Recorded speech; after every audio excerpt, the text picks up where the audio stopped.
Você conhece a grandeza de Deus? A dimensão da glória do Senhor? A palavra do Senhor nos revela quem Ele é. Em certo momento de sua caminhada, o Senhor Jesus se encontrou com a mulher samaritana. João capítulo 4. Ela não conhecia a Deus como Deus havia se revelado, porque os samaritanos haviam se desviado da palavra do Senhor. E então, percebendo que ela estava diante de pelo menos um profeta, ela diz o seguinte, no versículo 20: Nossos pais adoravam neste monte. Vós, entretanto, dizeis que em Jerusalém é o lugar onde se deve adorar. Disse-lhe Jesus: Mulher, podes crer-me que a hora vem quando nem neste monte nem em Jerusalém adorareis o Pai. Vós adorais o que não conheceis, nós adoramos o que conhecemos, porque a salvação vem dos judeus. Mas vem a hora e já chegou, em que os verdadeiros adoradores adorarão o Pai em espírito e em verdade. Porque são estes que o Pai procura para seus adoradores. Deus é espírito, e importa que os seus adoradores o adorem em espírito e em verdade. Deus se revelou a nós para que nós o adorássemos como Ele é. E conhecer a Deus faz com que nós desfrutemos melhor de quem Ele é. Observe que no dia a dia de uma vida marcada por lutas e tribulações, tantas vezes o nosso coração se angustia e fica ansioso por não termos assimilado como deveríamos esse conhecimento de Deus. Se tivéssemos em nosso coração, e não apenas, digamos assim, na nossa mente, o conhecimento de Deus impregnado, não teríamos tantas aflições em nosso coração. Por isso que homens do passado conseguiram lutar grandes lutas com o coração em paz. Como? Porque o conhecimento de quem Deus é entrou profundamente no coração. Eles não apenas leram a Escritura, eles assimilaram, eles fizeram ela entrar no coração, eles a amaram e eles encheram a vida deles da palavra do Senhor. De tal modo que o conhecimento de Deus passou a estar gravado no seu coração.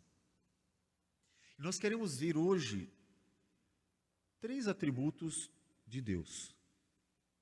Um deles, o Senhor Jesus já mencionou ao dizer Deus é Espírito.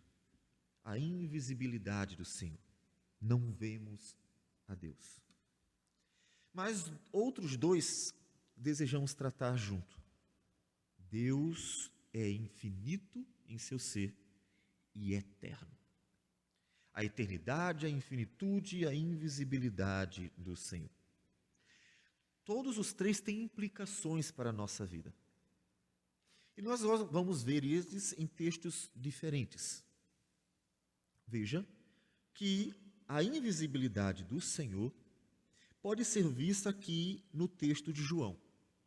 Quando ele diz Deus é Espírito, Jesus já nos indica que a adoração deve ser uma adoração não com imagens, porque ninguém jamais viu a Deus. Alguém já viu a Deus? Nem Adão, quando não pecou ainda, quando estava no paraíso, jamais viu a Deus. O apóstolo Paulo vai nos falar sobre essa invisibilidade, mencionando Cristo como aquele que é a imagem do Deus invisível. Colossenses, capítulo de número 1, ele nos diz, a partir do versículo 13, Ele nos libertou do império das trevas e nos transportou para o reino do Filho do seu amor, no qual temos a redenção, a remissão dos pecados. Este, e aí, referindo-se a Cristo Jesus, é a imagem do Deus invisível. Deus é espírito, ninguém jamais viu a Deus. É por essa razão que Apocalipse, quando traz uma visão da glória de Deus, não traz uma imagem de Deus. O apóstolo João, ele vê um trono, um alto, sublime trono, semelhante ao de Isaías, e alguém sentado no trono, mas ele não vê quem é esse. Não é possível vê-lo. E nessa representação da glória de Deus, se vê o trono e toda a formosura dele, mas de forma alguma se pode ver aquele que está lá. Há alguém lá, mas ninguém vê, porque Deus é espírito. E veja que há implicações. Importa que os seus adoradores o adorem em espírito e em verdade. Por quê? Porque Deus é espírito. Por essa razão, Deus sempre abominou todo e qualquer tipo de imagem tentando representá-lo, tendo em vista ser impossível representar aquele que não se vê. Você consegue representar aquele que não se vê? Como representar aquilo que não é possível ver? Como? Em Êxodo capítulo 20, Deus, nos primeiros versículos dos 10 mandamentos, nos diz: então falou Deus todas estas palavras: eu sou o Senhor teu Deus, que te tirei da terra do Egito, da casa da servidão. Não terás outros deuses diante de mim, não farás para ti imagem de escultura, nem semelhança alguma do que há em cima nos céus, nem embaixo na terra, nem nas águas debaixo da terra. Por quê? Mas Deus, qual o problema? Como você pode fazer uma imagem daquele que você não vê? Deus é espírito, e importa que os seus adoradores o adorem em espírito e em verdade. Mas ao contrário disso, Israel tantas vezes fez altares pelos montes e imagens de deuses, ou mesmo tentativas de trazer uma imagem do Deus invisível, pela necessidade do homem de ver a Deus. O homem precisa ver para crer. Observe que as pessoas não acreditam naquele que não vê. A ciência, supostamente ciência, diz constantemente que não se acredita em Deus porque não se pode provar Deus. E é claro, me refiro a cientistas, não a ciência quanto uma disciplina. E nisso eles mostram que o homem, na sua debilidade, sente uma necessidade de ver para crer. O fato de não conseguir ver, não conseguir apalpar, não conseguir manipular, o homem então mostra sua dificuldade em crer. Ainda que a razão vá contra o próprio homem. Porque ao olhar para todas as obras, para toda a criação, o homem se torna indesculpável. Porque tudo aponta para a necessidade inevitável da existência de um Deus. Deus é espírito. Tem implicações no nosso culto. Num culto tributado a Deus que a gente não vê. Mas também tem implicações para a nossa fé. O Deus que exige de nós o crer mesmo que não veja. Você não viu, mas você crê. Como nos diz ainda em Hebreus, capítulo 11, falando como ficou conhecido dos heróis da fé, ele diz no versículo 1, ora, a fé é a certeza de coisas que se esperam, a convicção de fatos que se não veem. Pois pela fé os antigos obtiveram bom testemunho.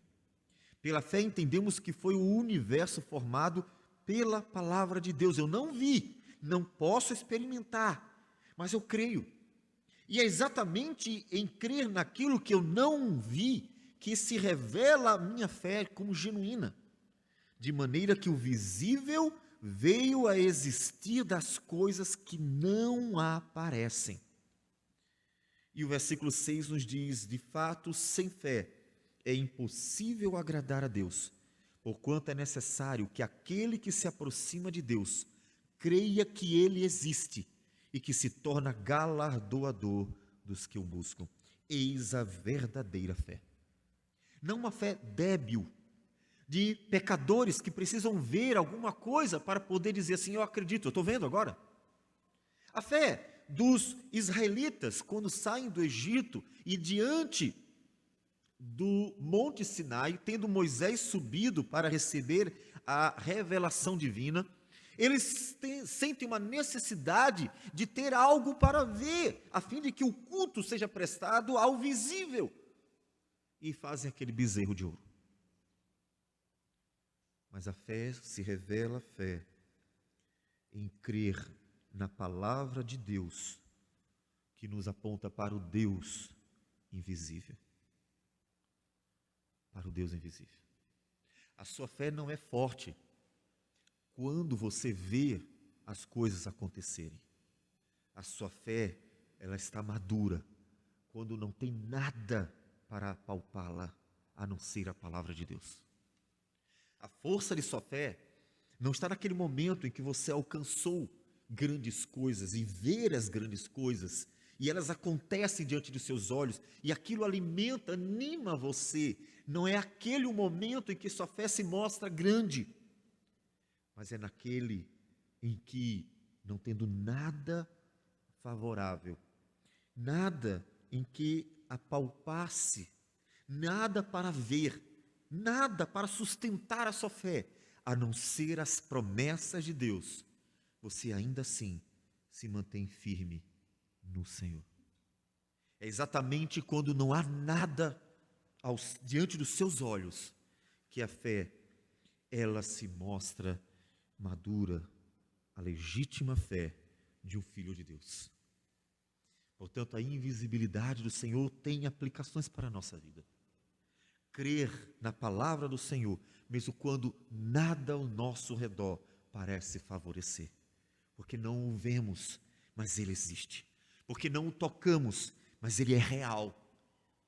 E para que pudéssemos ter vida eterna, Ele mandou o seu Filho para nos salvar, para que crescêssemos nele como enviado de Deus, mesmo sem nunca termos visto a Deus. A sua fé está embasada em quê? Você precisa ver para crer. Nos dias difíceis, nas lutas, nas tribulações, você precisa ver para crer que Deus prometeu e as promessas são verdadeiras. No dia da angústia, você precisa ver algo para crer no amor de Deus. No dia da tribulação, você precisa ver o escape para crer na graça de Deus. Você precisa ver algo acontecer para crer que a palavra de Deus é fiel e verdadeira. É quando nada favorece a nossa fé, que ela tem a oportunidade de se mostrar verdadeiramente sólida, porque não tem nada para se apoiar, a não ser a própria palavra de Deus. Então, creia mesmo quando nada favorecer. Não espere ver para crer, porque a verdadeira fé se mostra quando nada está diante dos nossos olhos. Mas esse Deus invisível e essa invisibilidade de Deus tem uma relação com um outro atributo de Deus. Deus é invisível. Imagina se ele tivesse a forma como nós, então Deus estaria limitado àquela forma. Mas Deus é invisível. Ninguém ver a Deus. Deus é espírito. Não dá para colocar Deus em algum recipiente e simplesmente moldá-lo, dar uma forma a Deus. Deus não tem uma forma. E então entramos num outro atributo relacionado, inclusive, ao fato de que Deus é espírito, é invisível. E nós vamos para um salmo que mostra as aplicações disso, da infinitude de Deus. O Salmo 139. O Salmo 139 nos diz que, Senhor, Tu me sondas e me conheces. Sabes quando me assento e quando me levanto. De longe penetras os meus pensamentos. Esquadrinhas o meu andar e o meu deitar, e conheces todos os meus caminhos. Ainda a palavra não me chegou à língua, e tu, Senhor, já a conheces toda. Tu me cercas por trás e por diante, e por sobre mim pões a mão. Tal conhecimento é maravilhoso demais para mim. É sobremodo elevado, não o posso atingir. Para onde me ausentarei do teu espírito? Para onde fugirei da tua face? Se subo aos céus, lá estás. Se faço a minha cama no mais profundo abismo, lá estás também. Se tomo as asas da alvorada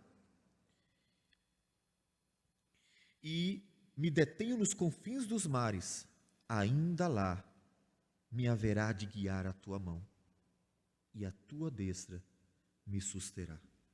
Se eu digo às trevas, com efeito me encobrirão, a luz ao redor de mim se fará noite, até as próprias trevas não te serão escuras.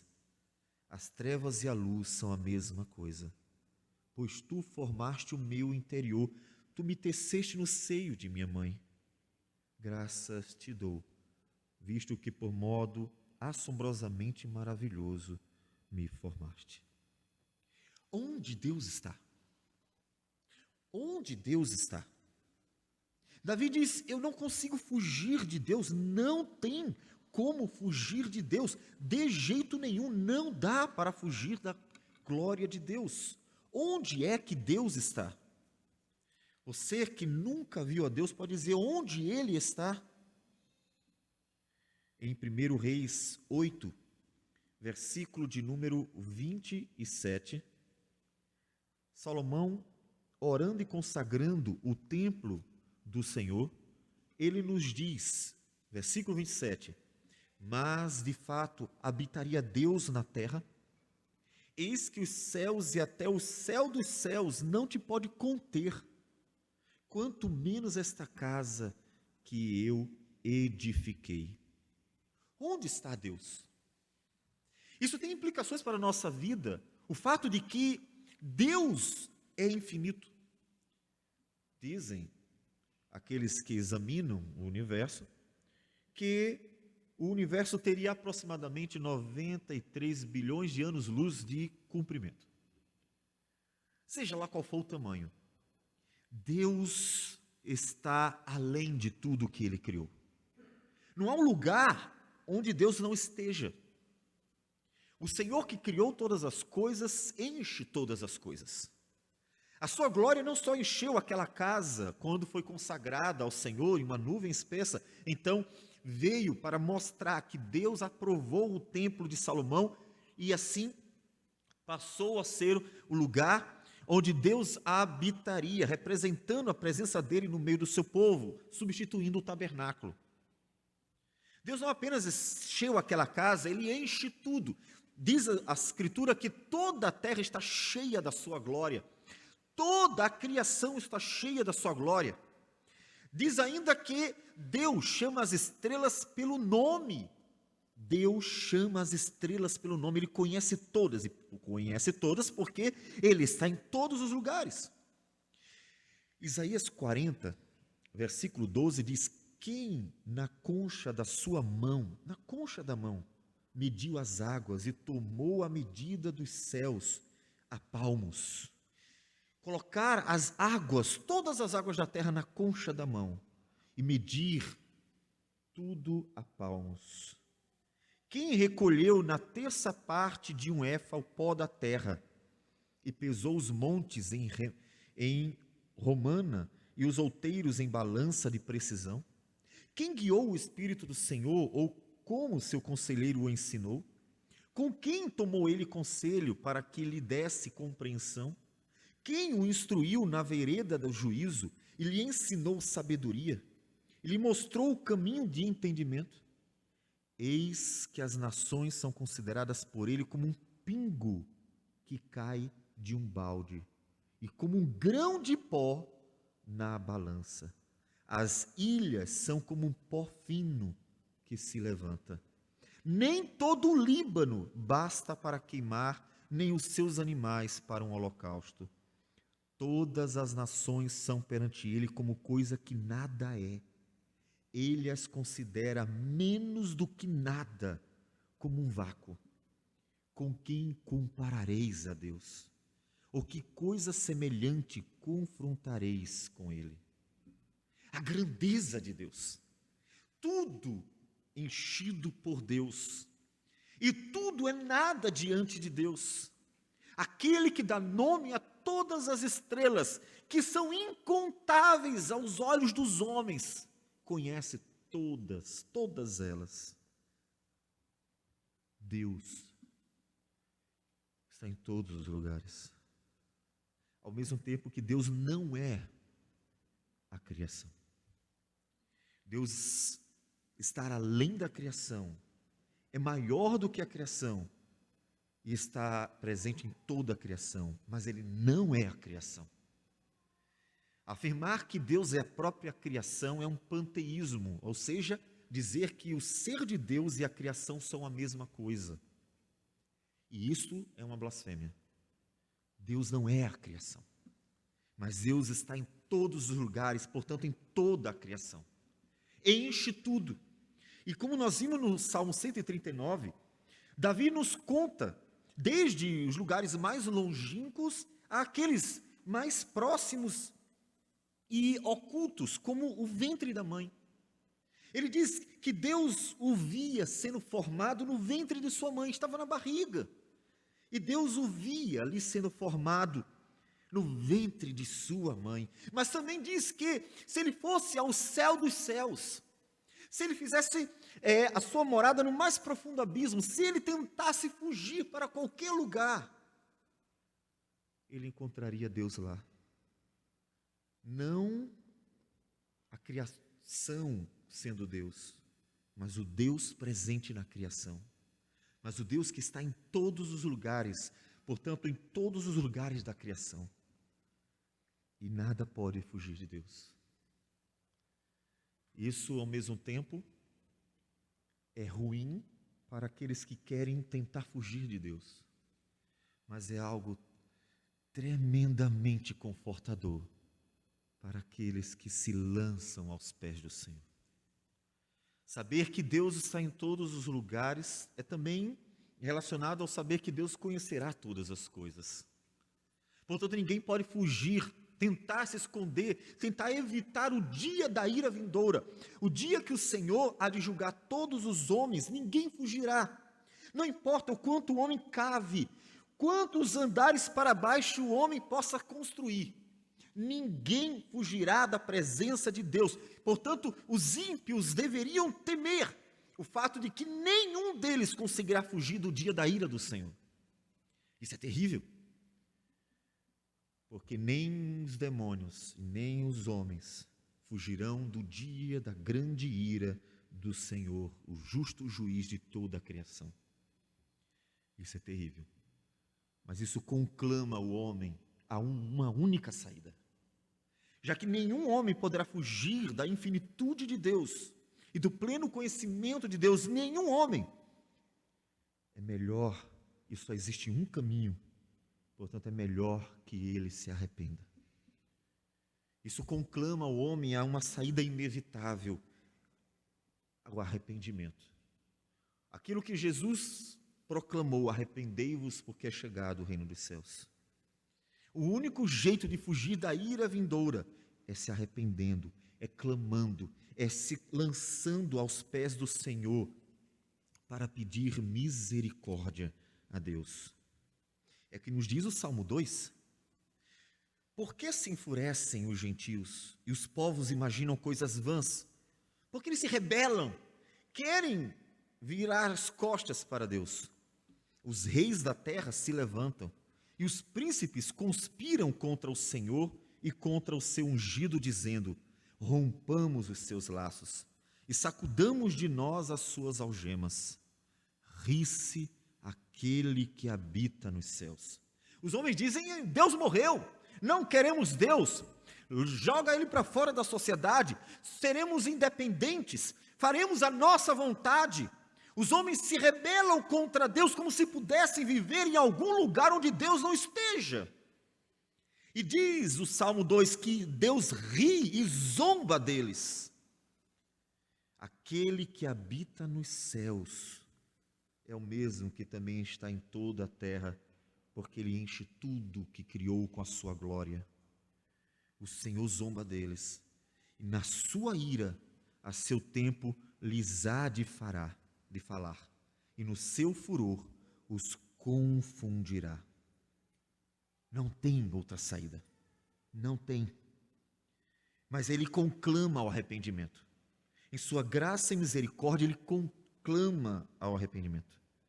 Versículo 10: agora, pois, ó reis, sede prudentes, deixai-vos advertir, juízes da terra, servi ao Senhor com temor. Deixe de ser moleque, anarquistas, deixe de seguir o coração. Voltem, se arrependam, se humilhem para servir a Deus, porque não há um lugar de toda a criação que Ele não esteja. Ninguém fugirá da presença do Senhor. Então sirvam ao Senhor com temor, alegrai-vos nele com um tremor, beijai o Filho, o Salvador, Filho de Deus, para que se não irrite, e não pereçais no caminho, porque dentro em pouco se lhe inflamará a ira. Bem-aventurados todos os que nele se refugiam. Ele ainda na sua graça e misericórdia diz: só existe um jeito de se livrar da ira divina. E esse jeito, e esse caminho está no próprio Deus, que enviou o seu Filho para nos salvar. Aquele que é a imagem do Deus invisível é também o único caminho para a salvação. É o único no qual o homem pode se livrar da ira vindoura. É interessante, não é o único lugar onde Deus não está, muito pelo contrário. Em Cristo Jesus habita a plenitude de Deus. Como nós estávamos lendo em Colossenses mesmo, ele nos diz que Cristo Jesus é também o cabeça da igreja, o princípio, o primogênito dentre os mortos, para em todas as coisas ter a primazia, porque aprouve a Deus que nele residisse toda a plenitude. Ele é a manifestação plena do Deus invisível. Ele é a manifestação plena. E exatamente na manifestação plena está o livramento da ira do próprio Deus. O homem pode fugir para qualquer lugar, mas jamais se esconder da presença de Deus. Mas Deus dispôs de um único lugar, o Filho dele. Mas exatamente onde Deus está em plenitude, onde você poderia dizer está cara a cara com a ira divina, e você encontra a salvação do próprio Deus. O único que pode refugiar, esconder, como uma gruta, proteger, livrar da ira do Senhor, é o próprio Filho do Deus Salvador. É Ele. Não há como fugir. Portanto, ao mesmo tempo em que a infinitude de Deus é terrível para quem quer fugir do Senhor, é o maior consolo que nós podemos ter.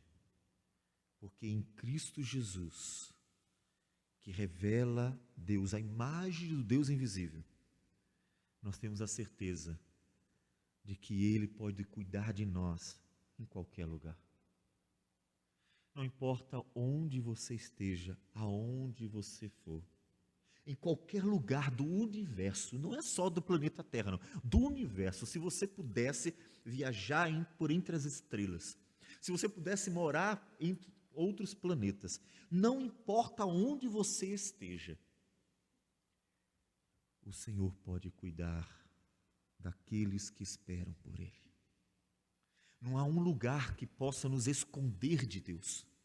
Satanás não tem nenhum lugar em que ele possa tentar esconder os filhos de Deus para que Deus não cuide deles.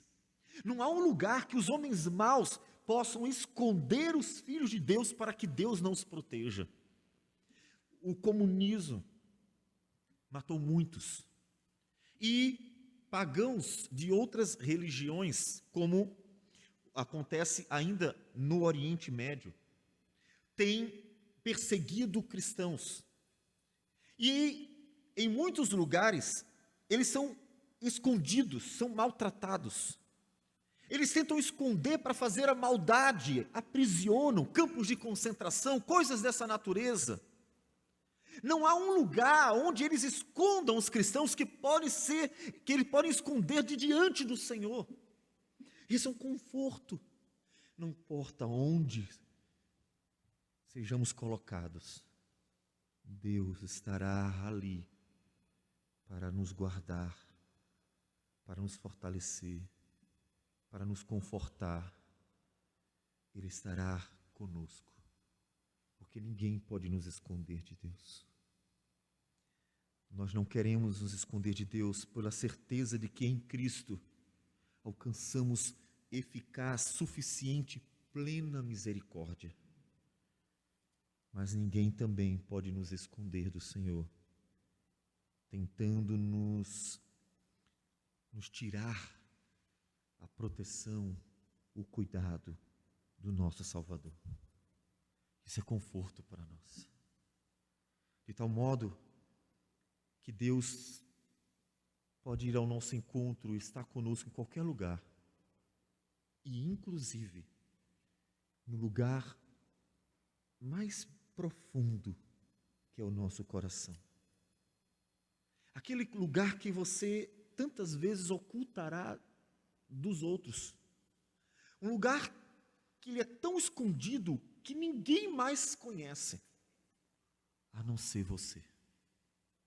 Um lugar que esconde angústias, aflições, tristezas, decepções, que esconde uma série de marcas que ao longo dos anos foram deixadas e que talvez nem você mesmo conheças, entendas completamente.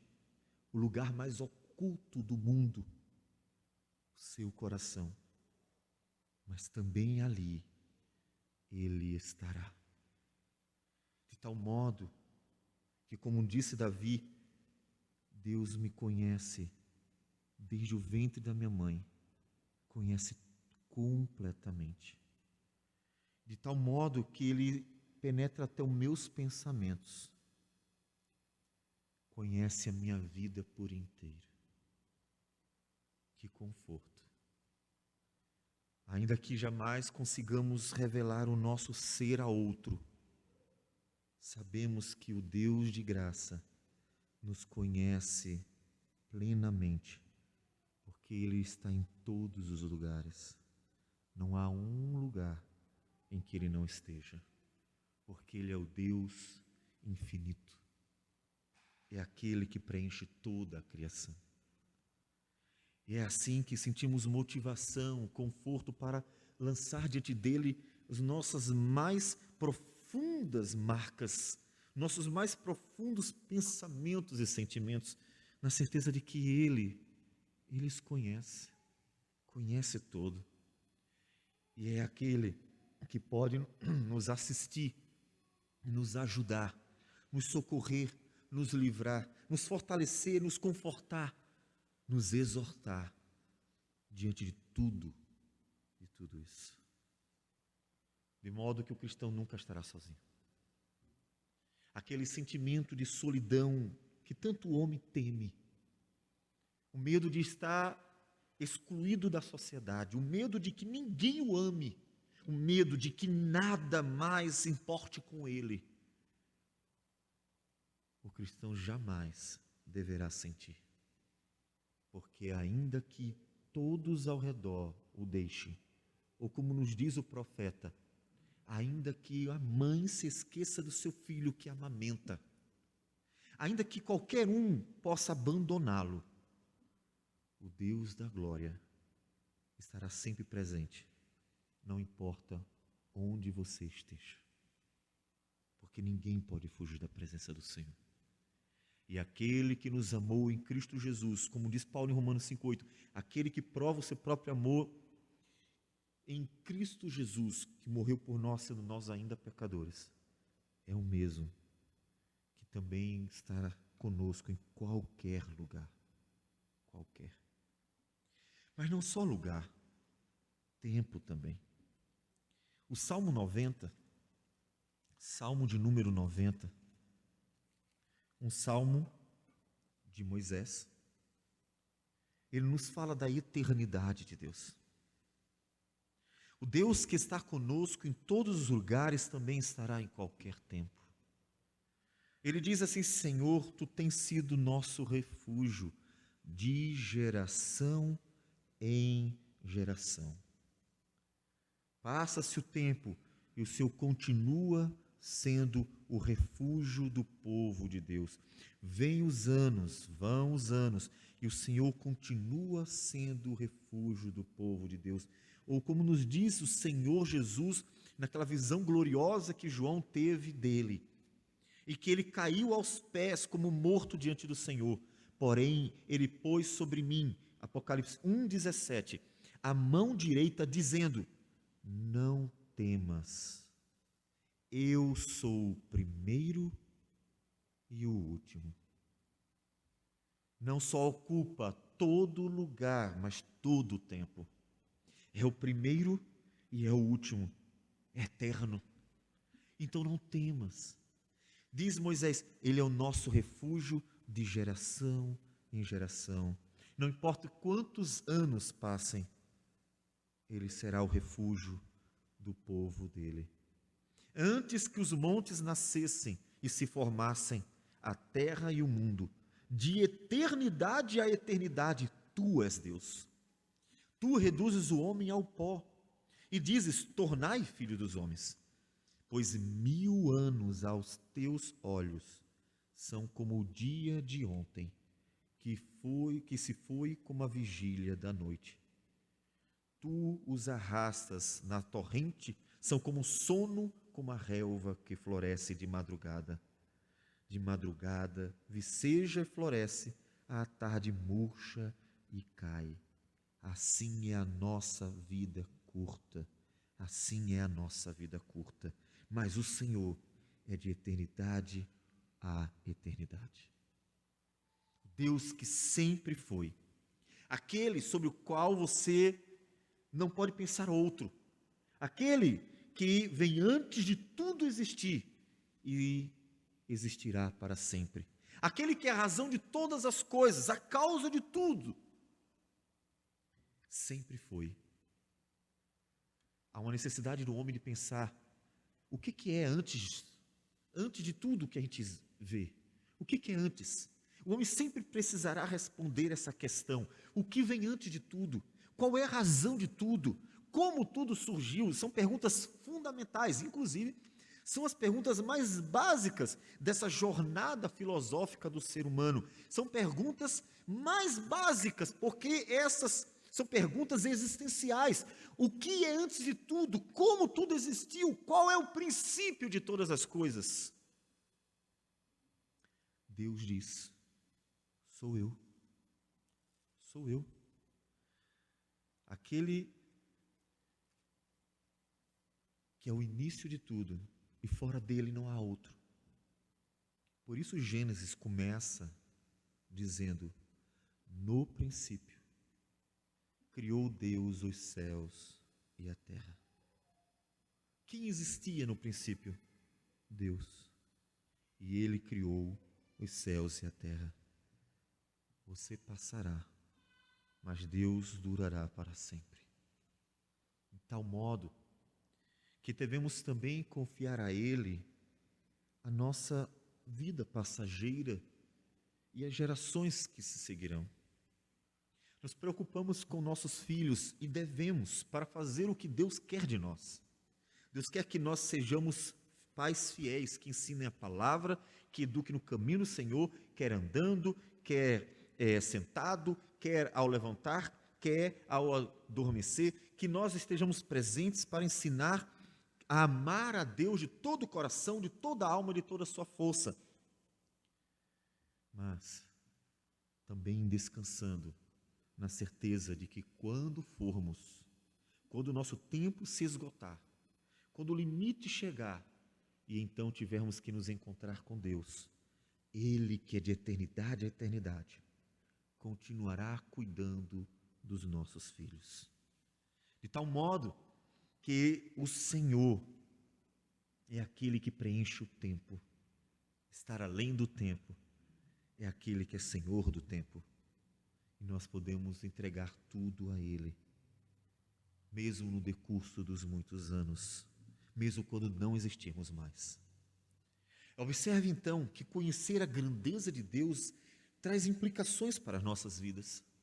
Conhecer a grandeza de Deus nos conclama tanto ao arrependimento, porque ninguém poderá fugir, nem no tempo, nem no espaço, ninguém poderá fugir de Deus, não importa para onde o homem vá, não importa o tempo que ele ocupe, ninguém poderá fugir de Deus, como também traz para nós um grande conforto, a certeza de que é o Deus de sempre. Ele é o Deus de ontem, de hoje e sempre será. E é o mesmo Deus que prometeu cuidar daqueles que esperam por Ele. É o mesmo Deus que prometeu cuidar de nós. No Salmo 90, Moisés mostra a eternidade de Deus em confronto, diante da temporalidade, da pequenez do homem, que breve se vai os seus anos. E é neste salmo que ele clama por misericórdia, que ele pede que Deus, em sua glória eterna, olhe para nós, alegra-nos por tantos dias, quantos nos tens afligido, por tantos anos, quantos suportamos a adversidade. Aos teus servos apareçam as tuas obras, aos seus filhos a tua glória. Seja sobre nós a graça do Senhor, nosso Deus. Confirma sobre nós as obras das nossas mãos. Sim, confirma a obra das nossas mãos. Senhor, sê gracioso. Como eu posso ter certeza do amanhã? Porque o Senhor é de eternidade a eternidade. Como eu posso ter certeza que Deus pode cumprir as suas promessas acerca do novo céu e nova terra? Porque Deus é de eternidade a eternidade. Eu posso clamar a Ele sobre o amanhã, porque Ele estará amanhã. Eu posso pedir a Ele misericórdia para amanhã, porque Ele estará amanhã. Eu posso confiar nas promessas de Deus sobre o amanhã, porque Ele estará no amanhã. De forma que a eternidade de Deus também é um grande conforto para nós, ao mesmo tempo que é terrível para aqueles que querem fugir dele, porque não fugirão do dia da ira do Senhor, porque Deus estará lá. Deus estará lá. E assim, nós podemos descansar nas promessas de Deus como fiéis e verdadeiras, porque aquele que prometeu é aquele que esteve ontem, está hoje e estará para sempre, porque Ele existe de eternidade a eternidade. Porque eu sei que as promessas de Deus são fiéis e verdadeiras, porque Deus é fiel e verdadeiro. Como eu sei que Ele cumprirá, porque Ele estará lá. Vi novo céu e nova terra, pois o primeiro céu e a primeira terra passaram, e o mar já não existe. Vi também a cidade santa, a nova Jerusalém, que descia do céu da parte de Deus, ataviada como noiva, adornada para o seu esposo. Então ouvi grande voz vinda do trono, dizendo: Eis o tabernáculo de Deus com os homens. Deus habitará com eles, eles serão povos de Deus, e Deus mesmo estará com eles. E lhes enxugará dos olhos toda lágrima, e a morte já não existirá, já não haverá luto, nem pranto, nem dor, porque as primeiras coisas passaram. E aquele que está sentado no trono disse: Eis que faço novas todas as coisas. E acrescentou: Escreve, porque estas palavras são fiéis e verdadeiras. Disse-me ainda: Tudo está feito. Eu sou o Alfa e o Ômega, o princípio e o fim. Como eu sei? Porque Deus diz: Eu sou o começo e o fim. Aquele que prometeu no passado é aquele que estará no futuro para cumprir as suas promessas. Aquele que nos deu sua palavra no passado é aquele que nos dá graça no presente, mas estará no futuro para cumprir as suas promessas. Então eu tenho a certeza que Ele cumprirá tudo o que disse. Se você tem dificuldade em relação às promessas dos homens, que hoje prometem, mas amanhã são incapazes de cumprir, porque a própria vida é passageira. Pessoas podem prometer e amanhã morrer sem cumprir as suas promessas. Deus é eterno. Todas as suas promessas são fiéis e verdadeiras. E não precisa de ninguém para cumprir aquilo que disse para o futuro, porque Ele estará sempre no futuro. Ele estará no passado, no presente e futuro. Ele é eterno. Então, o nosso coração deve descansar. Você não consegue descansar diante do conhecimento de Deus?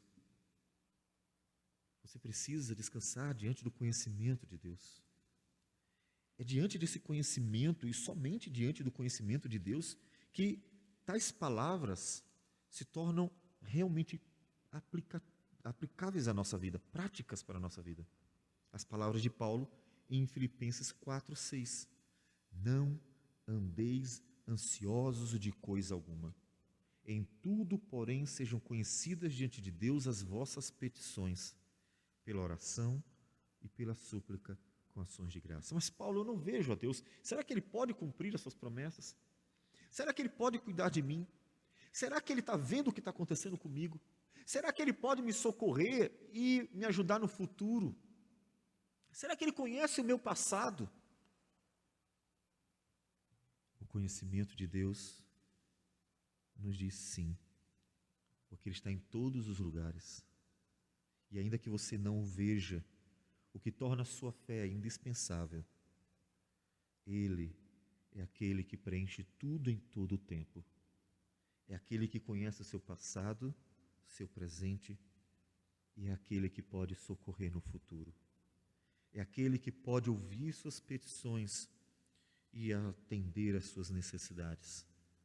E é em conhecer quem Deus é e ter a plena convicção de que isso é real, que então o versículo 7 diz: a paz de Deus, que excede todo o entendimento, guardará o vosso coração e a vossa mente em Cristo Jesus. Eu não o vejo. Por não o ver, parece que tudo depende de mim. Mas Ele me revelou quem Ele é. E infinito em seu ser, nada pode me esconder de sua presença, de sua face. Nada pode ocultar a minha vida diante do Senhor, porque Ele está em todos os lugares. E por ser o Deus eterno, o tempo não apagará a minha vida de diante dEle. Ou como disse Jesus, quando respondia aos saduceus: Deus é o Deus de vivos, porque todos vivem diante de Deus. E este Deus eterno cumpre a sua palavra, não importa quantos anos passem. Por isso que ainda que milhares de anos tenham passado entre Adão e Jesus, no tempo certo, na plenitude do tempo, veio o Filho de Deus.